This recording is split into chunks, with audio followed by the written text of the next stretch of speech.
We might get flying shopping carts before we get flying cars. That sounds like a terrible idea. A robotics team in South Korea is developing something called the Pelotron, which is a combination of a pallet and a drone.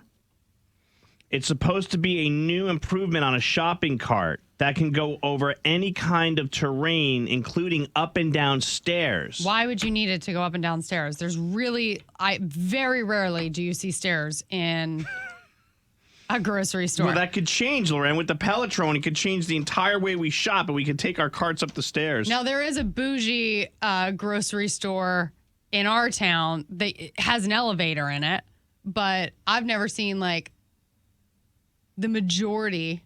Oh, yeah. You guys, I mean, it's the second Baby Yoda reference on the show today, but it is kind of like that thing that Baby Yoda flies around in, where it looks like a bassinet or or like a crib, but it doesn't have any legs. It's floating.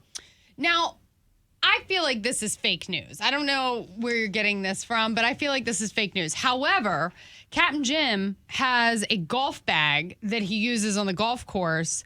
Our traffic guru, yes. Right, which is robotic, and it follows him around. And I could see that being the new way of grocery shopping, and I think that would be very helpful. This comes from the website Interesting Engineering, Lorraine. It looks legit to me. The current version of the Pelotron, it can hover at a certain height while safely balancing whatever cargo you put on top. It doesn't even have to be a basket. It's stable enough that it's more like a table. But a human still has to control the flying shopping cart. There's a handle on the front like a normal shopping cart, and you can exert force to direct it. So the only thing that this is going to fix is Maney running over his wife and then blaming her for it. Why you got to bring that up?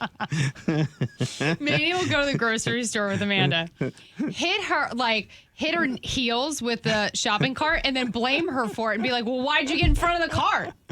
That was before I did a lot of therapy. That was no empathy, Maney, because I grew up in a household where you were an idiot if you got hit by the car because you ran in front of it. You know what I mean? Like, come on. There was no empathy in my house growing up. Listen, hold on a second. If people leave the shopping carts in the middle of the parking lot, they'll remain there at least until it runs out of batteries. And then just like one of your Roombas, it will go back to its charging station on its own. I support that. But if the cart's high enough, you can drive under it, and then there's no more issues of moving the shopping cart just move them up. Raise it up 10 feet, you could drive under it.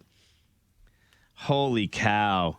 These won't be showing up at your local shopping center anytime soon. They're still in the early testing phase where the carts are only holding about 7 pounds of cargo, which is less than a gallon of milk.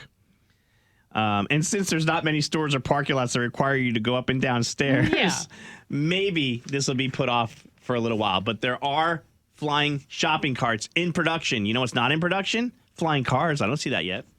I'm sure somebody's working on it somewhere. Elon Musk. Yeah. Too busy on X.